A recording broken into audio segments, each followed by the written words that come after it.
Parfait. Oula, déjà, il y a beaucoup de monde qui s'est déjà connecté. Bienvenue à toutes et à tous. Ravi de vous retrouver pour ces jeudis. Claude, Madame la Présidente. Oui. Alors, bonjour à toutes les personnes connectées. Bonjour aussi, chers experts, d'être bien au rendez-vous. Je vais repasser tout de suite la parole à Frédéric qui va vous donner une petite information technique. Ouais. Et ensuite, je vous rappellerai le thème, je vous présenterai les experts. Et dès maintenant, vous pouvez commencer à poser vos questions sur la plateforme qui seront triées et qui nous seront restituées par Bien sûr. Frédéric. Donc voilà, sur la droite, vous avez le chat. Si vous avez un problème de connexion, n'hésitez pas à vous mettre sur Google Chrome. Google Chrome, c'est le navigateur. Vous copiez-collez le lien que vous avez reçu il y a quelques minutes et vous le copiez sur une autre fenêtre en dehors surtout sur Google Chrome, pardon, et veillez à avoir une bonne connexion. N'hésitez pas à poser vos questions, on essaiera de les trier, de les remonter. Le moment venu, s'il y a quoi que ce soit, je suis présent dans le chat et je remonterai les questions. Bonne session.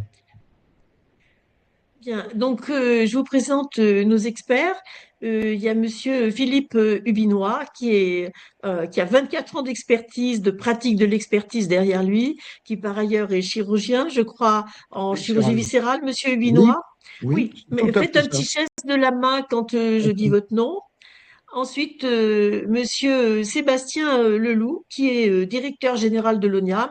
Je pense, Monsieur Leloup, que nous aurons beaucoup de questions pour vous avec le fonctionnement de l'ONIAM, l'Office national d'indemnisation des accidents médicaux. Nous avons aussi Lorraine Brière de Lille. Alors Lorraine, elle a siégé pendant de nombreuses années dans la commission d'indemnisation d'Île-de-France en tant que représentante des patients. Lorraine, par ailleurs, a une histoire et un passé de juriste. Lorraine, voilà. Et puis, il manque une experte qui est Madame Ève Drevon-Coblence, qui, elle, est présidente de commission d'indemnisation et qui nous rejoindra assez rapidement au décours du déroulement de ce webinaire qui avait justement une séance de CCI qui se termine tout à l'heure. Voilà, je repasse la parole. Fred, peut-être la première question, sinon j'en ai une première. Non, pour le moment, il n'y a pas de questions sur le chat. Alors, j'ai une première question à vous, qui est plutôt adressée à Monsieur Hubinois, à l'expert, mais qui s'adresse aussi en même temps à tout le monde, notamment à Lorraine qui a une grande expertise et pratique des dossiers de patients, et à Sébastien Leloup qui lui-même connaît aussi ce questionnement. C'est un patient qui a eu un problème avec un dossier qui était, si je dis un mot un peu fort, je dirais falsifié. Alors, il dit que quand le compte-rendu médical ne répond pas à ce qui s'est vraiment passé et que le dossier est modifié, voire trompé, que peut-on faire pour faire valoir ses droits et ce que l'on sait? Est-ce que vous avez une réponse, Monsieur Hubinois? Si, Alors, je voudrais dire d'abord que c'est une expertise de type amiable, même si on nous demande de faire du droit sans avoir l'air d'y toucher. Et donc, c'est une situation qu'on peut avoir. Je ne l'ai pas eu beaucoup pendant ces 24 ans, mais on peut l'avoir. C'est un vrai problème parce que considérer qu'un dossier est falsifié, c'est justiciable du pénal. Et donc, on n'est pas dans le bon endroit. Mais en tout cas, quand l'expert s'en rend compte, c'est très, très défavorable aux parties mises en cause. Ça, c'est bien évident. Et on peut bien sûr le faire sentir.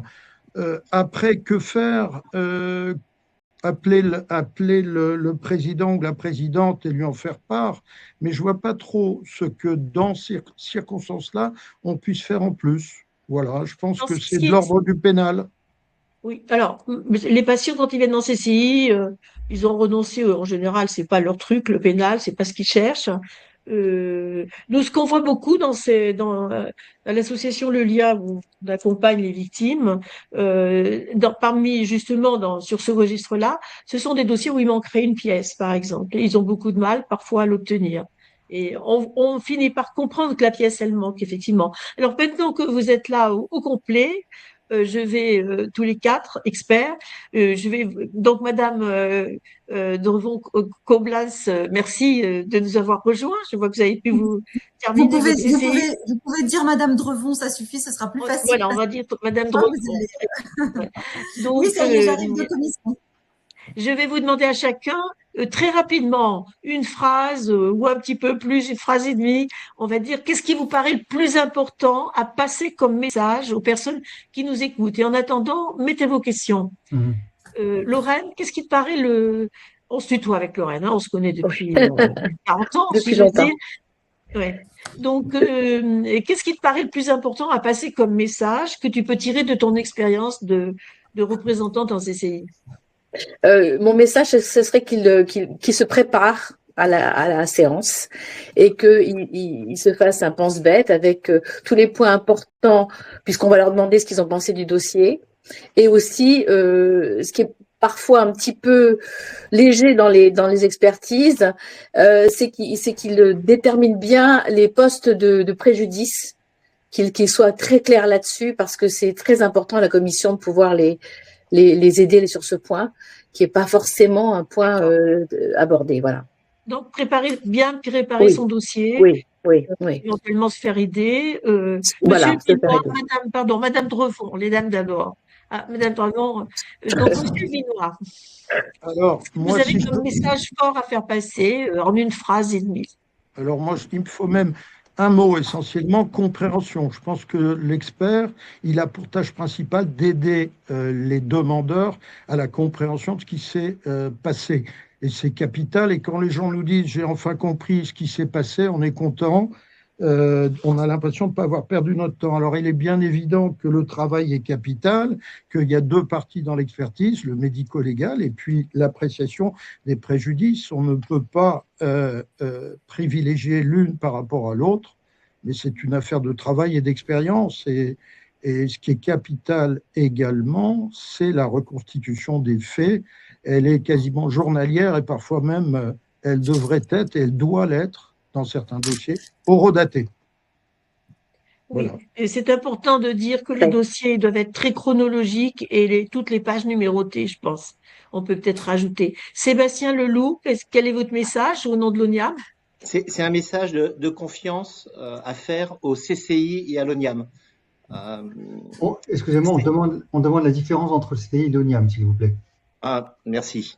Effectivement. Les commissions de conciliation et d'indemnisation, on peut leur faire confiance parce que ce sont des instances qui sont parfaitement indépendantes, que les représentants des usagers, ils y siègent, que les membres, ils vont se forger une conviction sur le sujet, ils vont prendre connaissance de rapport de l'expert, mais le rapport ne fait pas tout, qu'il y a une vraie discussion, il y a de la démocratie sanitaire, et que donc une personne c'est exactement ce qu'a dit le docteur Rubinois, qui cherche à comprendre ce qui s'est passé. Mon message, c'est la personne peut faire confiance à la commission de conciliation et d'indemnisation. Les personnes n'ont aucun a priori et elles vont chercher la vérité. Madame Drevon, le mot alors, je vous ai présenté un peu court, je veux dire, peut-être faut-il rappeler que vous êtes magistrate de métier. Et que maintenant, vous êtes donc, tout à l'heure, je l'ai dit avant que vous arriviez, vous êtes présidente de commission de conciliation et d'indemnisation des accidents médicaux. C'est ça. Alors, mon message, c'est de dire en effet, les commissions, ce sont vraiment des instances amiables, présidées par des magistrats. Donc, nous avons tous à cœur, en dépit de ce que nous sommes en amiable, nous avons plus de souplesse, nous avons vraiment à cœur, comme vient de le dire dans la continuité de ce que disait Monsieur Leloup, de analyser les dossiers avec le plus de compréhension possible et de contradictoire possible. Donc nous, notre objectif, c'est vraiment à tous les membres de commission qui siègent avec moi, notamment dans les 5 commissions que je préside très régulièrement, dans les 5 régions, eh bien nous avons vraiment à cœur d'analyser les dossiers. Donc en effet, que les personnes qui nous écoutent comprennent bien que nous, notre rôle, c'est vraiment de comprendre, de mettre de la clarté, d'utiliser les rapports d'expertise pour, avec précision, essayer vraiment de dire ce qui s'est passé et de rendre un avis qui permettra probablement aux personnes de ne pas aller en justice, parce que si notre avis est suffisamment explicatif, dans la continuité de ce que disait le docteur Rubinois, l'expertise a déjà été un temps pendant lequel les personnes ont pu s'exprimer, dans le meilleur des cas. Parfois, ce n'est pas le cas. Mais quand elles ont pu s'exprimer, eh bien, le passage en commission, c'est la continuité pour pouvoir avoir l'assurance que des personnes vont examiner avec sérieux et précision la demande et essayer de rendre un avis compte tenu des éléments que nous avons. Donc moi, mon message, c'est bien de comprendre que la commission, elle est pleinement ouverte et pleinement concentrée sur la possibilité, la nécessité même de rendre le meilleur avis possible pour que les parties comment dirais-je, le respectent et donc que les assureurs payent si c'est le cas ou que l'ONIAM paye si c'est le cas. Bien.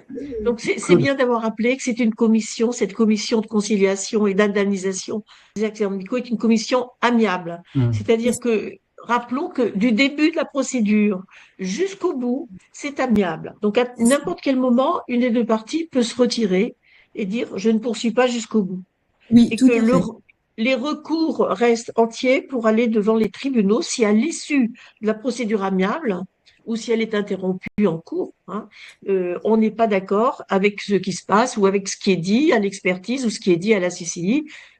Si la conclusion n'est pas favorable, on peut toujours avoir le recours devant un tribunal. Mais il n'y a pas de recours de la CCI elle-même. C'est un temps de négociation, on va dire, qui est Alors, en fait, c'est un temps, si vous voulez, où les personnes sont victimes d'une problématique à l'hôpital ou dans une clinique ou avec un médecin. Elles vont saisir la commission en expliquant cela. Nous, notre rôle, dans chacune des commissions, on a des juristes qui travaillent. Les juristes, elles vont analyser la demande. Il y a un formulaire qu'on remplit et avec tous les documents que les personnes vont mettre à notre disposition, un compte rendu opératoire, d'hospitalisation, etc.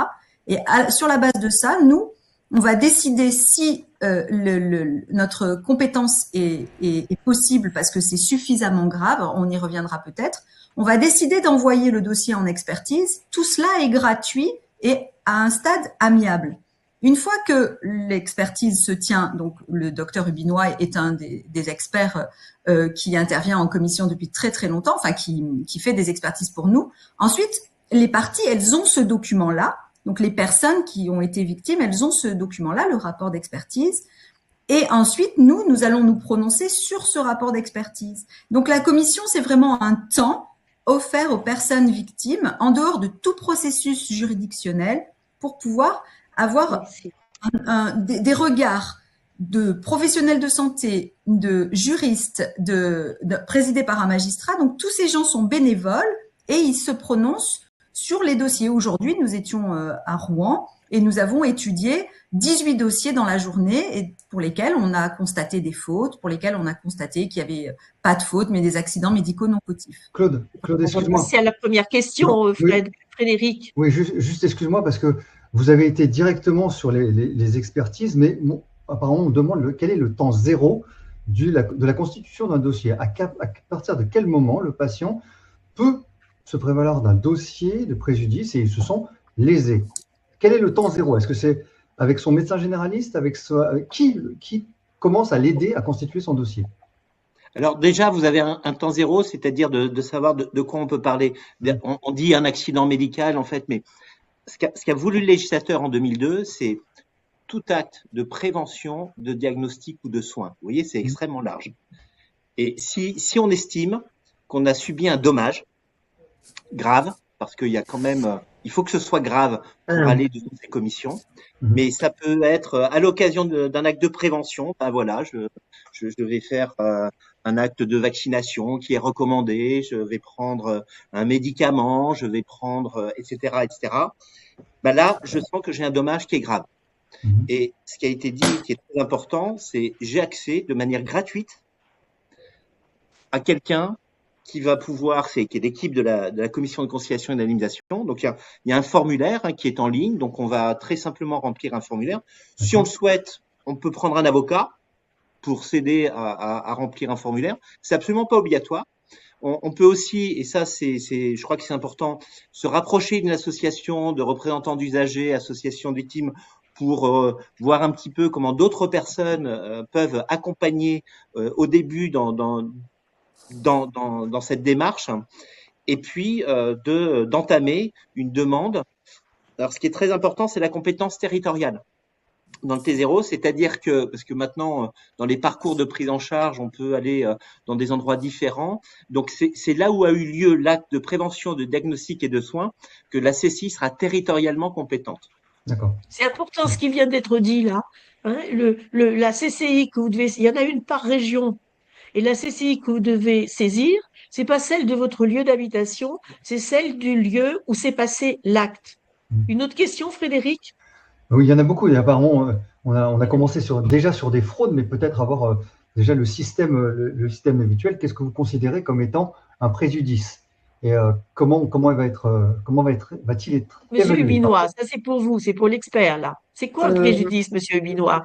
Il faut déjà distinguer le mot préjudice du mot dommage. On a parlé jusqu'à présent de dommage et c'est ça dont l'accès aux patients, c'est avoir l'impression que pour une opération chirurgicale, puisque je suis chirurgien lambda, on a eu des suites anormales. On n'a pas du tout eu le même destin que ses copains ou ses copines qui ont eu la même opération 3 mois, 6 mois, 2 ans avant. Donc on a un dommage, on n'est plus comme avant.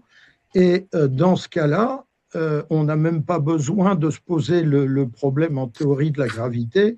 On peut faire un dossier et tenter d'accéder à la commission qui fera bien sûr un tri en fonction de tout ce que vous lui enverrez comme élément pour expliquer votre dommage et éventuellement, après étude et après une expertise, les dommages détermineront le calcul de préjudice. C'est deux choses un peu différentes.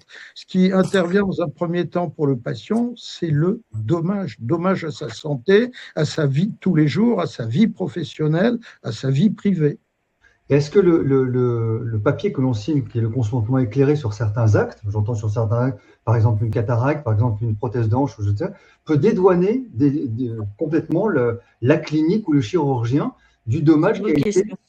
Non, Madame Drevon, les juristes répondraient mieux que moi, mais non, on sait que ce qui compte, c'est l'échange oral, et c'est ça qui est déterminant. Le papier, il est certes utile, et on nous recommande tout le temps de le fabriquer et de le faire signer, mais c'est bien mieux quand d'une part il est expliqué oralement et que sur cet écrit on rajoute éventuellement des choses qui sont spécifiques à l'intervention, puisque je suis chirurgien une fois de plus, ou à l'acte endoscopique ou à l'acte radiologique interventionnel que l'on va faire. Il s'agit pas de faire un papier qui sert à tout.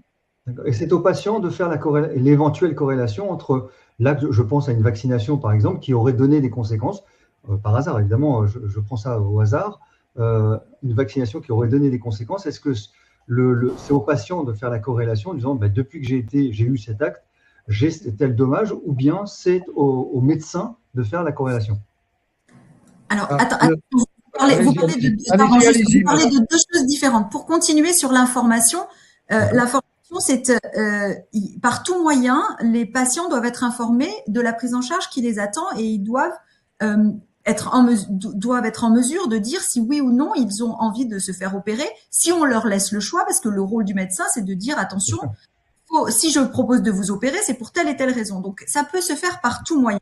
Vous l'avez tous vu, les professionnels de santé font de plus en plus depuis la loi du 4 mars 2002, ils font signer des fiches de consentement, mais en fait, c'est un élément puisque la charge de la preuve que l'information a été donnée, elle est aux professionnels de santé. Donc, c'est aux professionnels de dire oui, j'ai informé madame du fait qu'il y avait des risques à cette opération. Je l'ai informé des bénéfices et je l'ai informé des risques. Et alors, évidemment, pour ça, ils utilisent toutes sortes de supports possibles, mais ça n'est pour autant pas une absolue règle, parce que le fait de signer en bas d'une feuille de consentement ne veut pas dire que vous avez bien été informé de tout. On va plus, par exemple, s'intéresser au fait qu'une personne qui a été opérée d'une chirurgie de l'obésité, par exemple, elle a eu tout un parcours avant, elle a rencontré plusieurs fois son chirurgien, elle a eu plusieurs discussions, et ça, on s'en rend compte à travers les comptes rendus que chaque médecin fait, qu'il adresse, par exemple, au médecin traitant, où on sait que, voilà. Donc là, par exemple, on va se dire, oui, probablement que si une personne a eu 6 consultations avant de se faire opérer, elle aura eu l'information. Donc ça, l'information, c'est aux professionnels de santé de prouver qu'il a bien informé la personne.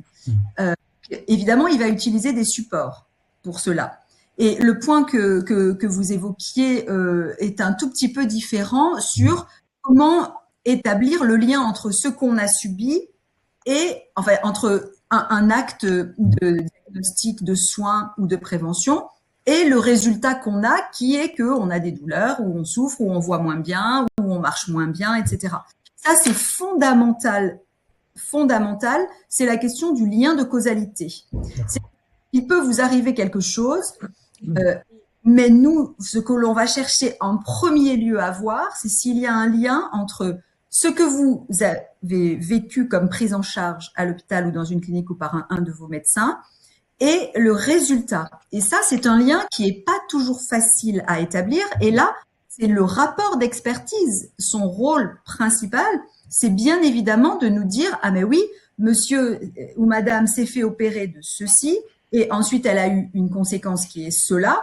Nous voyons que c'est une conséquence et une complication connue. Par exemple, il y a un lien entre l'opération qu'elle a eue et le résultat, donc le dommage, c'est-à-dire ce qui est survenu. Et ensuite, ce dommage-là, en fait, il se traduit pour elle par des séquelles.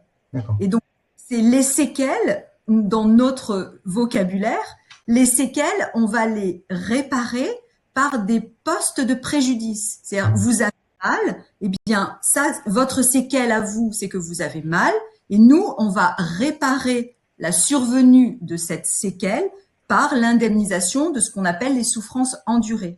Donc, en fait, tout cela est très important parce qu'il y a ce qu'on appelle une chaîne de causes. C'est-à-dire qu'il se passe un événement et à la fin, on considère qu'en effet, il y a un lien et donc on va indemniser tout ce qui s'est passé, on va le remonter pour pouvoir indemniser. Je vais passer à une autre question. Oui. Il y a beaucoup de questions qui tournent autour du seuil de gravité. Oui, et ça, c'est vraiment… Oui, Sébastien, je vais te donner justement la parole.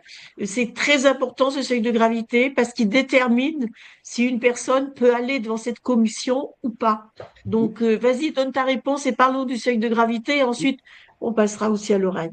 Merci. Je voulais justement revenir parce que je vois toutes les questions sur c'est quoi un accident, un dommage grave. Donc, oui, voilà. En gros, c'est équivalent à la perte d'un œil.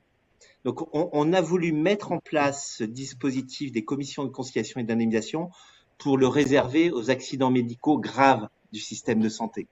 Donc, pour éviter qu'ils partent dans les tribunaux et que, comme c'est grave, c'est douloureux et que ça va prendre des années.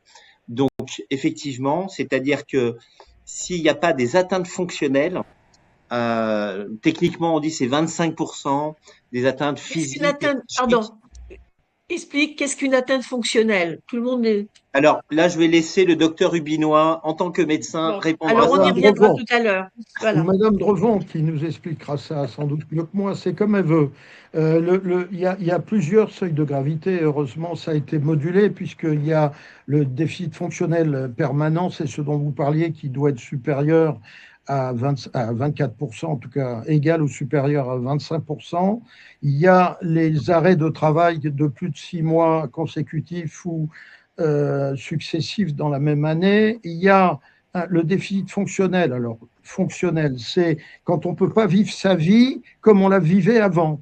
Si on a, comme l'a dit Madame Drevon, des séquelles, on ne vit pas comme avant. D'abord, on peut ne pas arriver à travailler, mais même si on travaille, on n'a pas une vie privée comme avant, on n'a pas de…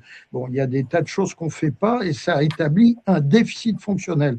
Quand il y a un déficit fonctionnel temporaire, partiel, alors c'est technique tout ça, supérieur ou égal à 50%, ça peut intervenir et faire passer au niveau du seuil de gravité. Et puis, il y a des choses un peu exceptionnelles comme l'impossibilité d'exercer la profession antérieure ou des choses très exceptionnelles mais très spécifiques. Par exemple, l'amputation d'un seul 5e doigt chez un violoniste professionnel peut amener à alors que c'est en réalité un tout petit DFP, peut amener à une indemnisation puisque ce monsieur ou cette dame ne pourra plus exercer son métier antérieur. Voilà quelques exemples. C'est individualisé. Oui. Lorraine, quand tu es en CCI, par exemple, comment vous faites pour apprécier le niveau de ce déficit? Parce qu'on sait que ce problème de seuil de gravité, il intervient d'entrée de jeu pour savoir si la personne peut vraiment relever et faire appel à ce dispositif qui est gratuit. Hein, c'est une barrière quelque part, mais aussi il peut intervenir après, parce que si la CCI dit, mais non, finalement, le seuil de gravité n'est pas atteint, on part dans les infections œcomiales, par exemple, Sébastien Leloup, il y a un seuil qui est obligatoire pour que l'ONIAM prenne en charge. Vous faites comment? Parce que qu'est-ce qui se passe entre 23 et 24, par exemple, %? Ben, c'est au vote. Alors, pour revenir à cette question, on se base bien sûr essentiellement sur l'expertise, si elle est claire et voilà, et qu'elle est convaincante. Mais là où on peut avoir des discussions entre nous, c'est quand il s'agit de troubles graves dans les conditions d'existence. C'est-à-dire, on n'a pas un déficit fonctionnel flagrant, mais on a des conséquences. Alors, Monsieur Binois, le docteur Binois l'a évoqué avec l'histoire du doigt. Et là, il y a une perte professionnelle, mais il y a parfois des conséquences sociales très importantes, des gens qui sont complètement traumatisés par ce qui leur est arrivé, et on a une discussion entre nous pour savoir si effectivement on est dans le cas de troubles graves en conditions d'existence, qui est un petit peu la zone floue, si je puis dire, du dommage. Autrement, c'est essentiellement le lien de causalité, effectivement, entre l'acte initial et les conséquences dommageables aux patients. Y a-t-il des délais? Sur le seuil de gravité, Sébastien, par rapport à cette question du seuil de 24% d'incapacité fonctionnelle, c'est quand même un sujet pour nous. Nous avons des dossiers dans lesquels on dit « Ah ben non, il a 22 ». Alors ça vraiment, le patient, il peut pas passer, il a 22%. Qu'est-ce qui se passe? Voilà, c'est une lutte permanente, la discussion sur le niveau du seuil de gravité. Donc, comment on peut faire pour améliorer ça? C'est vraiment beaucoup de personnes qui sont concernées par ce seuil. C'est des questions. Tout le monde n'a pas un arrêt de travail. Les retraités, les femmes au foyer, les étudiants, ils n'ont pas d'arrêt de travail. Encore les étudiants, ils peuvent avoir un arrêt scolaire. Je ne sais pas si ça compte comme arrêt de travail, mais… Donc, effectivement, il y a des choses qui, par évidence, ne vont pas atteindre le seuil de gravité. Par exemple, on sait que quand on fait une vaccination, on peut se sentir pas bien, fatigué, on peut avoir mal au ventre pendant 2-3 jours, etc. Ça donne pas droit à indemnisation. Donc, c'est pas la peine de faire une demande d'indemnisation, il y aura rien. Par contre, quand on a suffisamment d'arguments et d'éléments qui sont soit objectifs, voire subjectifs, parce que ça a été bien décrit, les troubles exceptionnels dans les conditions d'existence, il y a une dimension subjective. Le conseil, c'est de demander conseil aux associations de victimes pour savoir s'il y a suffisamment d'arguments pour aller devant la CCI.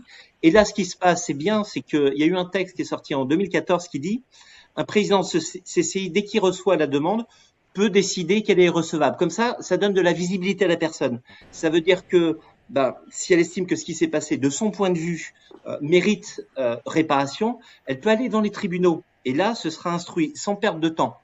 Et si effectivement il y a une recevabilité, l'équipe de la CCI et la CCI se prononceront sur le respect du seuil et il y aura un avis. Donc, le conseil, c'est se rapprocher d'une association de victimes et puis avancer et faire un dossier de demande auprès de la CCI. Une autre question, Frédéric, une autre question?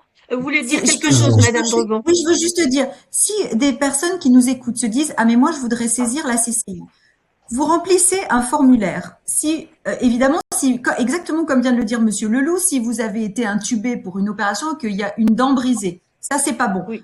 Excusez-moi, ce formulaire, il est en ligne.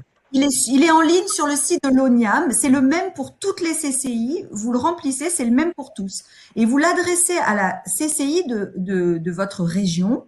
Et donc, vous l'adressez avec des documents et vous expliquez, vous dites, par exemple, je marche avec un déambulateur depuis 6 mois ou j'ai des cannes anglaises après ma prothèse totale de hanche. Vous expliquez tout ça. Et donc, nous, ce qu'on va faire, sauf si évidemment, ne pas faire ça s'il y a que des séquelles minimes. Nous, de toute façon, on va examiner ça avec beaucoup de sérieux et on va se dire, tiens, on ne sait pas trop, mais en cas de doute, on va demander une expertise. Et donc, l'expertise, même juste une expertise sur pièce, qui peut se faire très rapidement, un expert va pouvoir nous dire, non, mais là, on n'a pas les seuils de gravité parce que la personne, en fait, elle n'a pas arrêté de travailler.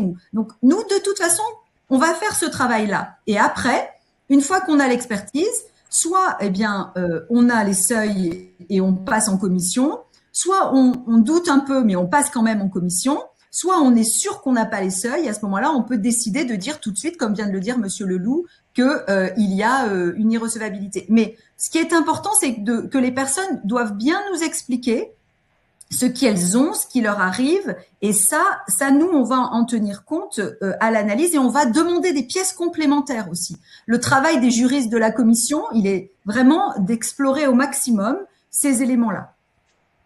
Bien, merci. Frédéric, une autre question? Oui, attends, je mets sur le chat le lien. Voilà, de l'ONIAM. Ce seuil de gravité, c'est important, c'est ce qui vient tout de suite avec le point zéro, quoi. Parce qu'il y a beaucoup de cas. C'est le moment où on va pouvoir faire rentrer son dossier dans cette procédure amiable. Oui, on peut faire un procès, on peut demander réparation sans faire de procès, oui, mais à condition d'avoir le seuil de gravité. On va passer à un autre sujet, Frédéric. Y a-t-il un délai? Y a-t-il un délai? Il n'y a pas de délai. La loi du 4 mars 2002 a introduit que vous avez jusqu'à 10 ans après la consolidation de votre état de santé pour saisir le juge d'un dommage. Donc, vous avez 10 ans à partir du moment où on a dit c'est consolidé. Donc, il n'y a pas de délai. C'est le même délai pour nous. Donc, s'il n'y a pas de délai, il y a le délai de 10 ans, en fait. 10 ans après la consolidation. Et donc, c'est très important. Vous pouvez expliquer, Ève, oui. Madame Revon, qu'est-ce que le délai, la consolidation? Peut-être que le docteur Rubinois peut le dire. Pour nous, la consolidation, c'est le moment où votre état de santé ne va plus évoluer. C'est pas l'état où vous n'avez plus rien. Vous avez des séquelles, mais vos séquelles vont rester comme ça. Il y aura plus d'amélioration au stade où nous en sommes. Et il y a votre médecin ou qui vous suit qui va dire, là, à partir de maintenant, les douleurs que vous avez, vous les garderez. Votre difficulté à marcher ou à lever le bras, etc., vous la garderez. Ça, c'est la consolidation. À partir de ce moment-là, il y a 10 ans pour saisir la commission. Philippe Hubinois, vous voulez compléter parce que non, j'ai rien de plus à dire. C'est un débat, la consolidation dans certains dossiers. C'est le moment aussi où on pense que, certes, ça ne s'améliorera plus, mais ça ne s'aggravera plus. Alors, il y a toujours une possibilité de saisine des CCI en aggravation, mais la consolidation médico-légale, c'est le moment où on considère que les lésions sont stabilisées. Ni plus ni moins à attendre. Et c'est le moment où tous les préjudices peuvent être en théorie indemnisés, alors que si on est avant la consolidation, seuls les préjudices temporaires jusqu'à l'expertise et la saisine et la discussion et à l'avis de la CCI, seuls les préjudices temporaires seront alors éventuellement indemnisés.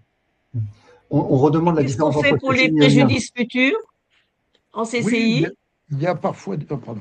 Je laisse Madame Drevon parler. Nous, quand on est saisi d'un dossier et que la personne est consolidée, on va se prononcer sur tout. On va dire tel préjudice, il est retenu pour telle durée, telle période, tel montant. Enfin, pas tel montant en argent, mais tel niveau de souffrance, par exemple. On va dire tout ça. Et si la personne, elle n'est pas encore consolidée, parce que bien souvent, les gens, ils vont encore avoir des soins, ils vont encore avoir des prises en charge, on se prononcera que sur les préjudices temporaires. Et donc ça, c'est déjà bien parce que les personnes, on va dire, elles ont leur préjudice maintenant, mais du coup, elles vont pouvoir avoir un début d'indemnisation à titre provisionnel, c'est-à-dire on va leur verser une provision eu égard à ce que nous, on aura retenu en commission. Donc c'est très important parce que les personnes, elles ont besoin d'être aidées à la maison, elles ont besoin d'avoir un soutien pour aménager leur logement éventuellement, etc. Et ça, ce sera possible grâce à notre avis qui se sera prononcé uniquement sur les préjudices provisoires. Et puis ensuite, 1 an, 2 ans, 3 ans plus tard, ils nous ressaisiront en post-consolidation, c'est-à-dire que là, on va dire, maintenant c'est consolidé, nous, on va faire une nouvelle expertise pour fixer les préjudices qui sont les préjudices après consolidation. À l'ONIAM, ça se passe pareil, Monsieur Leloup? Tout à fait. Et vraiment sur ces notions-là de délai et de consolidation, là, le conseil, c'est de pas se censurer, de pas se dire, oh là, c'était il y a trop longtemps, parce que c'est notamment pour les jeunes enfants, c'est des choses qui sont très importantes. La consolidation peut aller y compris jusqu'après le cursus universitaire, de manière à bien fixer des choses. Donc là, vraiment, le conseil, c'est de ne pas se censurer sur des choses qui ont pu se passer il y a quelques années, vraiment. Est-ce que vous pouvez nous dire un peu les missions de l'ONIAM? Parce qu'on n'en a pas parlé, tout le monde ne connaît pas. J'ai vu qu'il y avait une ou deux questions là-dessus. Alors, pour expliquer les différences entre CCI et ONIAM, c'est-à-dire que, vous l'avez compris, il y a le dossier 0, le départ, et tout se passe devant la CCI. La CCI, c'est une instance collégiale indépendante et elle est souveraine dans son fonctionnement et elle va émettre un avis. Simplement, cet avis, il ne s'impose à personne. Il va éclairer ce qui s'est passé et dire des choses extrêmement importantes sur le fait qu'il y a eu des fautes, pas de fautes, ou s'il s'est passé des choses exceptionnelles, des aléas thérapeutiques, des accidents médicaux non fautifs. Et ensuite, vont se saisir de cet avis d'abord les assureurs, parce que c'est normal que lorsqu'il y a faute, eh bien, l'assureur paye, c'est pour ça qu'on a des assureurs. Donc, les assureurs, et ça c'est très important, suivent massivement les avis des CCI qui disent qu'il y a faute. Donc, dans 85% des cas, les assureurs vont faire une offre amiable pour dire, voilà, on vous propose une indemnisation. Et l'ONIAM, parfois, reçoit des avis de CCI qui disent, il s'est passé un accident exceptionnel qui est un accident médical non fautif, un aléa thérapeutique. Et là, l'ONIAM a de l'argent pour indemniser les victimes qui ont subi cet aléa thérapeutique. Et nous, on suit massivement les avis des CCI qui disent la solidarité nationale doit payer parce que ce qui s'est passé est absolument exceptionnel. Lorsque l'assureur refuse de payer à l'amiable et refuse de faire une offre, c'est pas normal. Ça veut dire qu'il joue pas le jeu de l'avis de la CCI. Et là, ce que le législateur a prévu, il a dit, l'ONIAM peut être appelé pour se substituer. C'est-à-dire que l'ONIAM on peut demander à l'ONIAM de payer à la place de l'assureur. Et à ce moment-là, l'ONIAM va regarder les raisons pour lesquelles l'assureur a refusé. Et parfois, l'assureur, il est silencieux. Donc, s'il est silencieux, faut pas rester inactif. Faut dire à l'ONIAM, c'est pas normal, l'assureur m'a pas fait d'offre. Est-ce que vous pouvez m'aider? Est-ce que vous pouvez agir? Et nous, on agit parce qu'on intervient auprès de l'assureur pour lui dire, alors, c'est quoi votre position suite à l'avis de la CCI? Expliquez-nous. Et là, l'ONIAM va se substituer dans l'immense majorité des cas et va donner l'argent à la victime. Et ensuite, nous, on va se retourner contre l'assureur pour obtenir le remboursement de notre argent. Est-ce que la CCI peut être… Il y a un point très important, excusez-moi, là c'est un point très important parce qu'il y en a beaucoup de patients qui perdent leurs droits à cause de ça. C'est-à-dire que l'assureur, dans un établissement public, on va dire qu'il représente l'établissement public quelque part, hein, il reste muet et les délais courent à partir d'un certain moment s'il n'y a pas de réponse. Eh ben ça, c'est pas normal. C'est-à-dire que il faut, en termes de valeur de service public, et je le dis comme directeur d'hôpital public à l'origine, je pense que accompagner la situation de l'accident médical, c'est la continuité naturelle des soins. La personne, elle est vulnérable, elle se pose des questions sur ce qui s'est passé, elle a le droit à des informations et des explications. La CCI a mis en place une instruction qui donne beaucoup de garanties aux assureurs et à l'ONIAM, beaucoup de garanties. La moindre des choses, c'est de dire ce que l'on en fait et d'argumenter.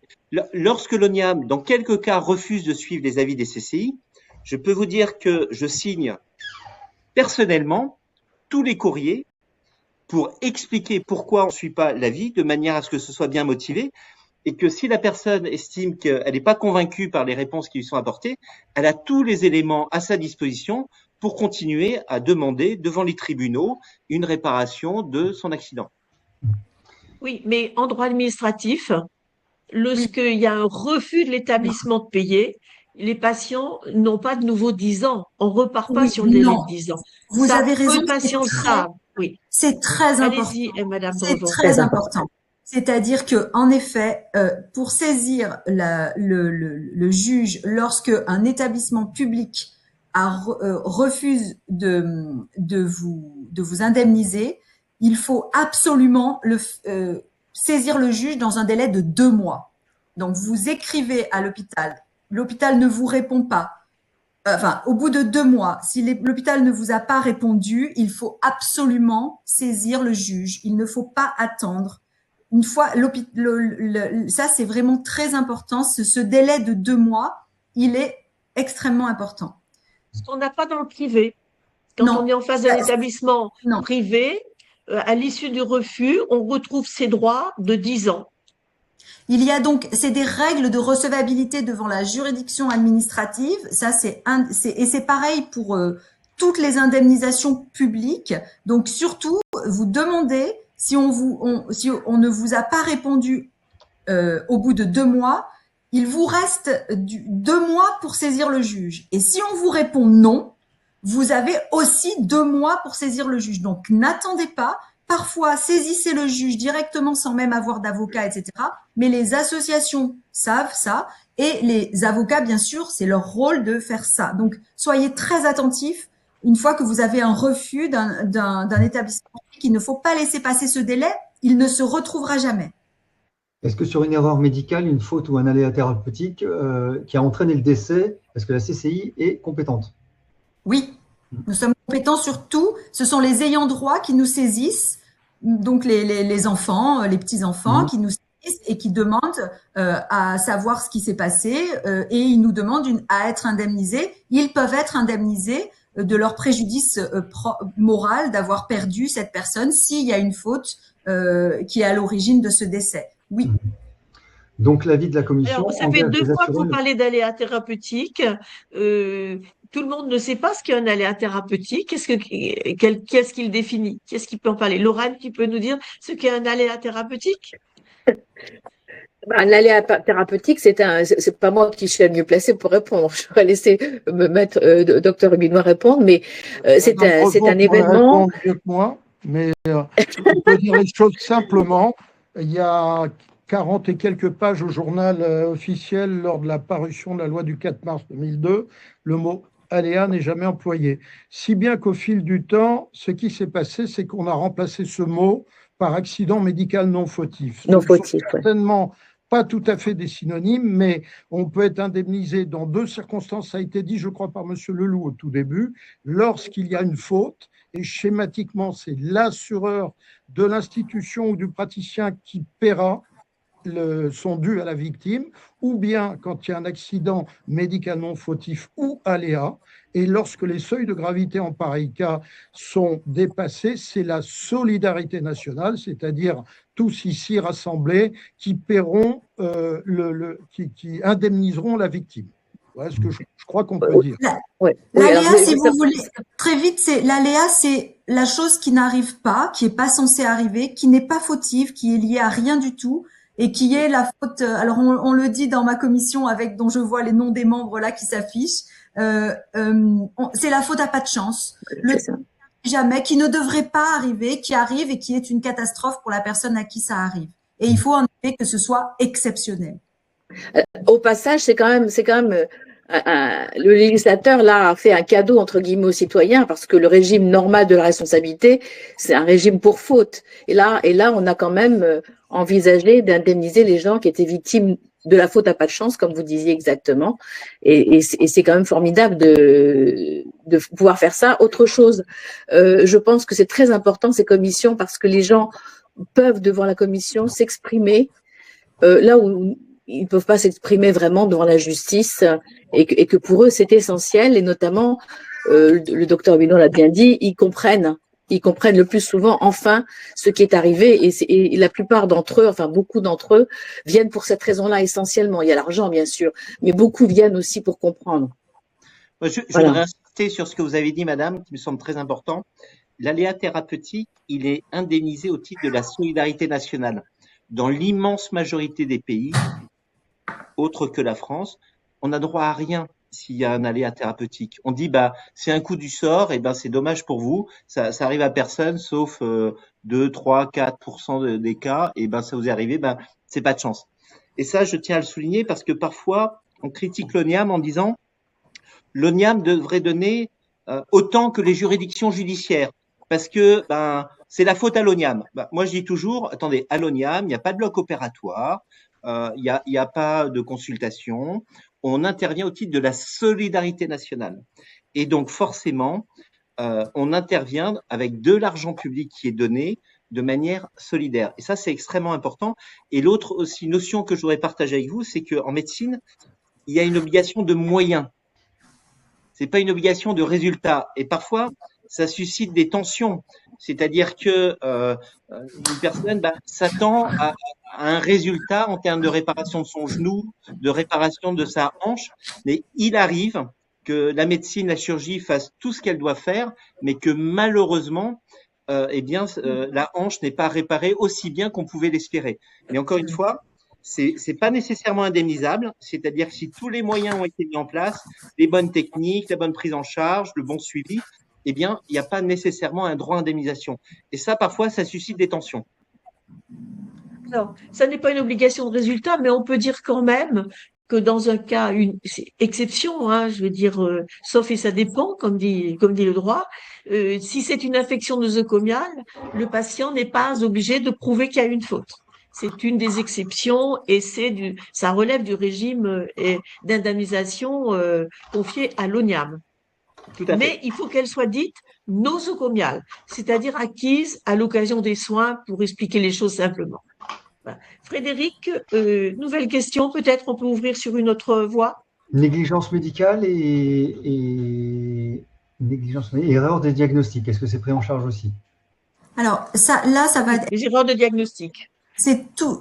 Bien sûr, ça peut être pris en compte à condition que cette erreur de diagnostic ait eu une incidence. C'est-à-dire que parfois, il y a un retard de diagnostic et on dit oui, c'est fautif, mais en revanche, ce retard, il n'a rien changé à la situation de la personne. Ça, c'est très difficile à comprendre parfois pour les personnes qui nous saisissent, parce que on va leur dire oui, il y a une faute, il s'est passé quelque chose, mais en fait, cette faute, elle n'a pas eu d'incidence. Elle a été réparée. Votre cancer aurait été pris en charge de la même façon. Ou vous avez eu un problème à ce moment-là, on a mis 2 semaines de trop, mais ça n'a pas eu d'incidence. En revanche, parfois, ça a des incidences majeures, mais peut-être que le docteur Hubinois peut le dire. Donc, nous, ce qui compte, c'est toujours le lien de causalité entre ce qui s'est passé et le résultat. Alors, il y a eu des questions sur comment se faire accompagner, comment peut-on se faire accompagner. Monsieur Leloup a cité les associations, mais si vous allez en expertise, par exemple, vous pouvez être accompagné par un médecin de recours de victime, un médecin compétent en dommages corporels, par exemple, mais pas seulement. Souvent, on nous demande s'il vaut mieux un médecin ou un avocat. En ce qui concerne l'expertise, il y a besoin de discuter sur un parcours médical. Les médecins sont malgré tout un peu plus à l'aise parce que c'est assez scientifique et on ne connaît pas tout. Mais on peut aussi effectivement faire appel à un avocat. Le principe, c'est le libre choix et c'est ce qu'a voulu le législateur. Donc, il faut savoir que l'instruction qui est mise en œuvre par la CCI, elle est bienveillante. C'est-à-dire que la CCI va regarder si vous êtes accompagné ou pas par un médecin conseil, par un avocat et adapter la manière de fonctionner. L'équipe de la CCI ou de l'ONIAM ne communique pas de la même manière avec un cabinet d'avocats et une personne qui n'est pas accompagnée. Donc, c'est vraiment là un choix extrêmement personnel de la part de la personne. C'est vrai que toute demande d'indemnisation, c'est quand même une épreuve psychologique, parfois physique. Il y a quand même ce moment fort de l'expertise médicale qui est quand même une discussion médicale, c'est une discussion technique. Donc, c'est vrai que l'avocat n'est pas un médecin. Donc, le médecin conseil est en capacité de participer à la discussion technique médicale d'une manière différente qu'un avocat. Et donc là, on est dans un choix qui est éminemment personnel, mais je laisse Madame la Présidente de la CCI compléter ou préciser. Oui, alors c'est vrai que en fait, ça n'est pas obligatoire et nous, on va faire très attention à ça. Et bien souvent, on voit des personnes qui ont été conseillées par les associations. Donc, vous adresser en premier lieu aux associations de victimes, c'est une très bonne chose. Avoir un médecin conseil aussi, encore faut-il le trouver, donc par le biais des associations. Et par rapport aux avocats, c'est vrai que je ne veux pas faire spécialement comment dirais-je, dire qu'il faut prendre un avocat, la promotion des avocats, mais c'est une thématique qui est complexe.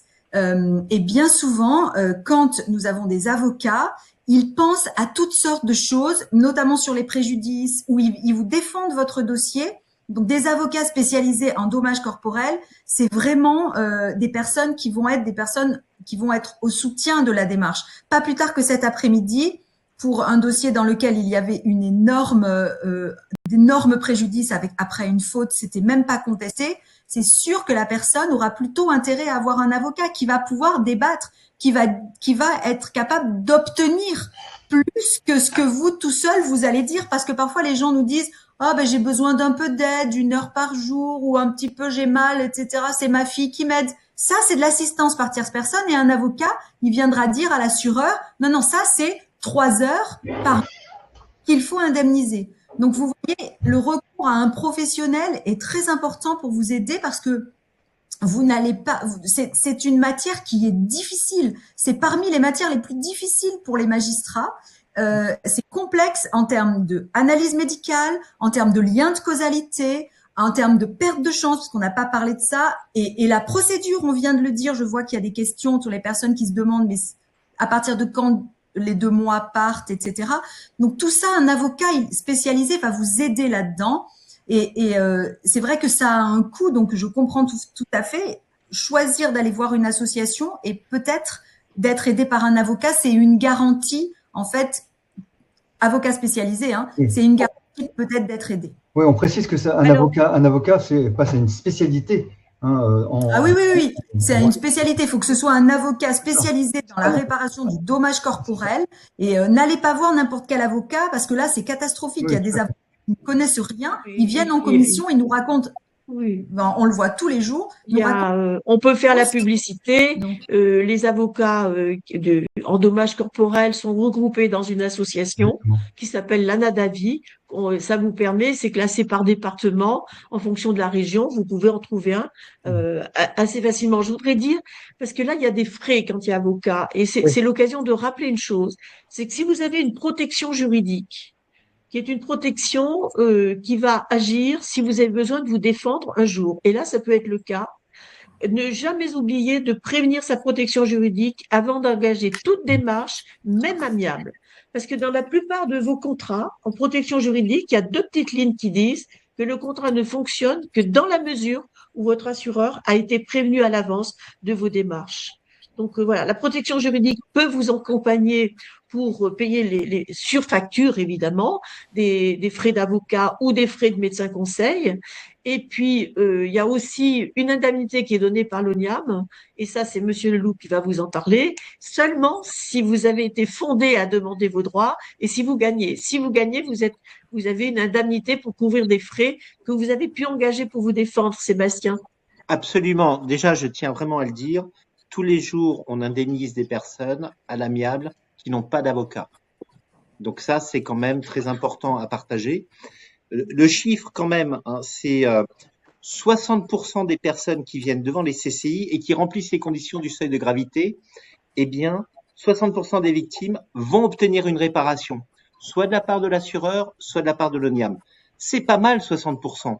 Donc c'est quand même une incitation forte à se dire, là j'ai un accident médical grave, avocat ou pas avocat, je vois ce qui est là où je suis le plus à l'aise pour gérer l'instruction, mais je vais avoir 60% de chances d'obtenir réparation.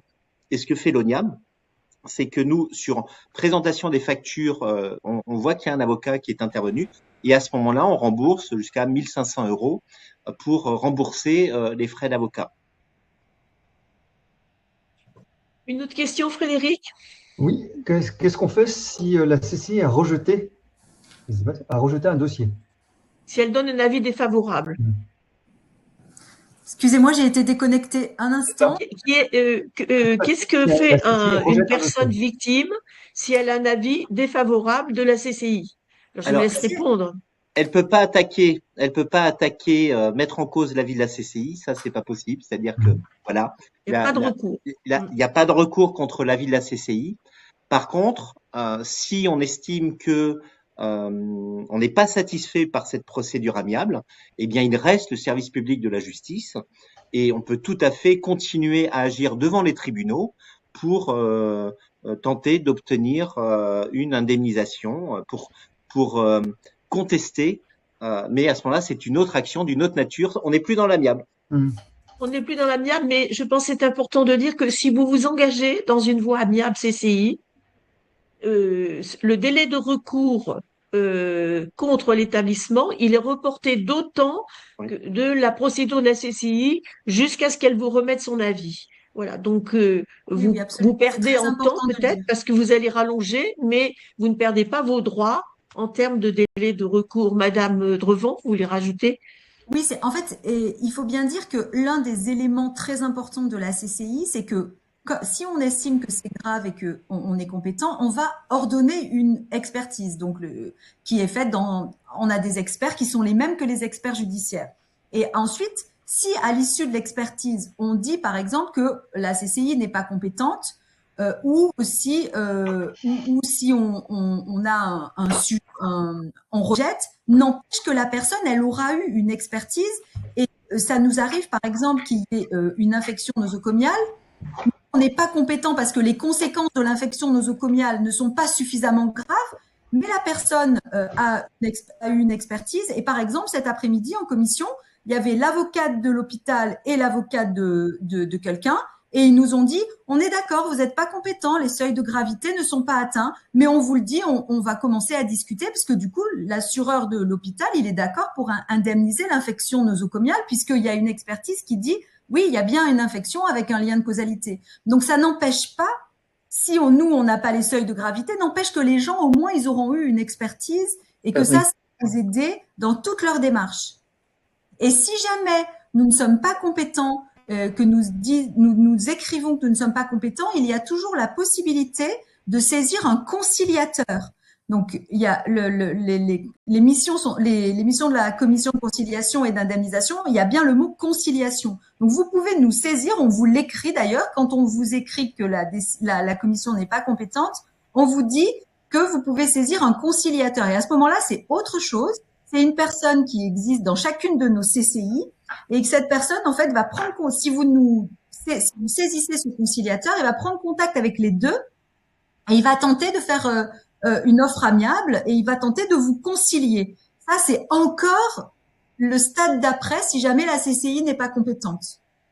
Un mot de conclusion, Claude? Alors, je vois que Jacqueline dit les assurances, les assureurs de protection juridique fournissent des avocats qui ne sont pas compétents. Normalement, en protection juridique, vous n'êtes pas obligé de prendre l'avocat qui vous est fourni par la protection juridique. Vous pouvez avoir le choix. À ce moment-là, il faut demander à votre assureur quel forfait il vous donne pour choisir l'avocat que vous souhaitez. Voilà. En général, on peut aussi choisir son avocat, mais on vous donne un forfait, on vous le prend pas en charge complètement. La différence, c'est que si c'est l'assureur qui vous le fournit, vous n'aurez rien à payer. Normalement, c'est comme ça. Après, on va toujours trouver des cas un petit peu atypiques. Autre question, Frédéric, parce que je vois que on s'achemine, on est déjà à l'heure. Oui, je pense qu'il faut arriver à la conclusion de chacun, peut-être. Est-ce qu'il y a une question sur est-ce qu'on peut faire un recours contre les avis de CCI? Sébastien Leloup, tout à l'heure, a répondu. Il n'y a aucun recours contre les avis de la CCI.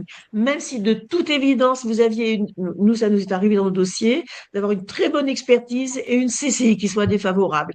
Il n'y a aucun recours contre l'avis de la CCI. En revanche, vous avez toujours vos recours pour aller devant un tribunal.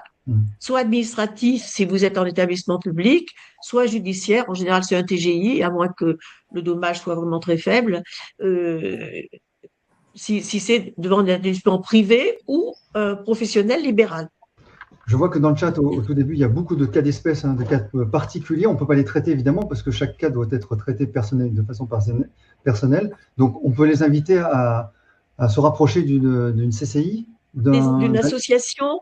Sur le site de France Asso Santé, il y a des associations qui accompagnent des patients qui sont victimes d'accidents médicaux. Vous avez la liste et vous choisissez celle que vous voulez. Le mot de la fin à chacun? Qui ne serait pas adhérente. Pardon? Le mot de la fin à chacun, une petite conclusion. Oui, voilà. Est-ce que, ben non, je vais refaire un petit tour de table rapidement. Après avoir vu un peu les questions qui circulaient, qu'est-ce que vous avez envie de dire? Monsieur Hubinois, qu'est-ce que vous avez envie de dire en clôture? Depuis 24 ans, je trouve que c'est une procédure fantastique où il n'y a pratiquement pas d'équivalent en Europe, sauf dans les pays scandinaves, mais ce n'est pas le même système, il est assurantiel exclusivement. En Belgique, on a essayé de nous copier, c'est un peu avorté. Et puis, dans certains pays, il y a d'autres systèmes, mais c'est presque unique en Europe. C'est fabuleux pour moi. La mission CCI est la meilleure mission sur le marché. Je parle volontairement de marché. Elle est supérieure à la mission administrative. C'est moi qui le dis, et ça ne vaut que pour moi. Et supérieure à la mission des TJ et des TA. Il faut continuer. Je pense qu'on essaie d'être moins peut-être, je ne sais pas comment dire, je pense que pour les praticiens qui sont convoqués, c'est un petit peu moins stressant. Pour les patients, ça reste à définir. On essaie de faire en sorte qu'ils soient bien accompagnés. Donc moi, je n'ai qu'à me louer de 24 ans d'expertise avec les CCI. J'ai dû faire la 3e, je crois. On a commencé en 2003. On a commencé en 2003 et pas en 2002. Alors, juste explication texte. Les TJ, c'est les tribunaux judiciaires et les TA, les tribunaux administratifs. Monsieur Leloup, juste pour vous dire quel est votre mot pour l'ONIAM? Les CCI, vous pouvez leur faire confiance, ça marche. C'est dans les territoires, la composition, elle est bienveillante et vous avez toutes les garanties d'une impartialité. Vous avez des questions, vous voulez une réparation, allez devant la CCI. Bon, alors la CCI, Madame Drevon, quel est votre mot de la fin? J'ai pas grand-chose à dire après ce que vient de dire Monsieur Leloup. Nous faisons vraiment de notre mieux.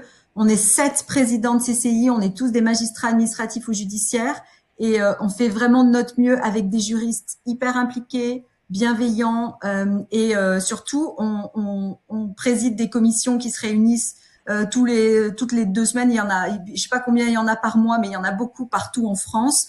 Et nos membres sont des bénévoles formidables qui participent et qui s'impliquent et on essaye de prendre les décisions les plus justes. Et vraiment, on y met beaucoup d'énergie et beaucoup d'implication. Soyez sûrs de notre mieux. Dispositif exceptionnel. Lorraine, en tant que représentante des patients, on dit des usagers de la santé, bien sûr, les familles qui sont des victimes indirectes, mais néanmoins des victimes. Quel est le mot que tu auras envie de transmettre? C'est quand même quelque chose de très douloureux souvent pour les gens, et donc je pense que pour ne pas être submergé par l'émotion et garder un pied, c'est bien de se faire accompagner tout au long du processus pour avoir un petit peu de distance et être rassuré aussi, même si effectivement le passage en commission est moins impressionnant qu'un passage au tribunal. Je pense que ça peut aider les gens d'être accompagnés.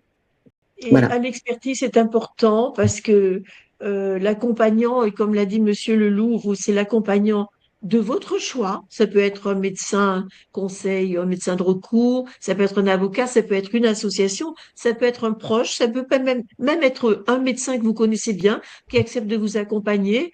On se sent quand même moins seul. C'est tout de même une épreuve, même si, comme vous l'avez rappelé, et c'est très bien, c'est quand même moins dur que devant un tribunal, je pense, la procédure. Mais voilà, c'est une procédure amiable, évidemment.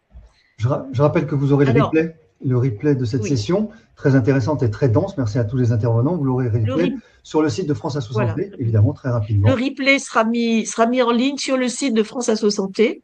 Vous pouvez, bien sûr, en transmettre le lien à votre entourage, à vos amis, l'utiliser comme outil pédagogique dans vos formations. En tout cas, merci à tous. Merci à Madame Drevon qui a réussi à se libérer pour nous rejoindre. Merci à Lorraine qui a beaucoup donné en CCI en tant que représentante des patients. Merci à Monsieur Leloup qui a beaucoup donné à l'ONIAM et qui donne encore. Et merci à Monsieur Hubinois qui est présent aux côtés des patients et de l'expertise depuis, on va dire, 25 ans pour arrondir, Monsieur Hubinois. Nous nous connaissons depuis longtemps, effectivement. Ça dépend, si c'est 24, c'est pas la même chose que 25. Hein, parce que ce qu'on a dit merci attention, c'est une nuance. Bien d'accord. C'est vrai. Passez une bonne soirée. Merci, Merci à Frédéric qui nous a Merci à accompagnés. vous. Merci. Au revoir. Au revoir Au à revoir, tous. merci. Et merci à toutes les personnes connectées. C'était C'est très nombreux. grâce à vous et pour vous, évidemment, que nous sommes là, mais c'est aussi bien grâce à vous. Merci. Au revoir. Au revoir.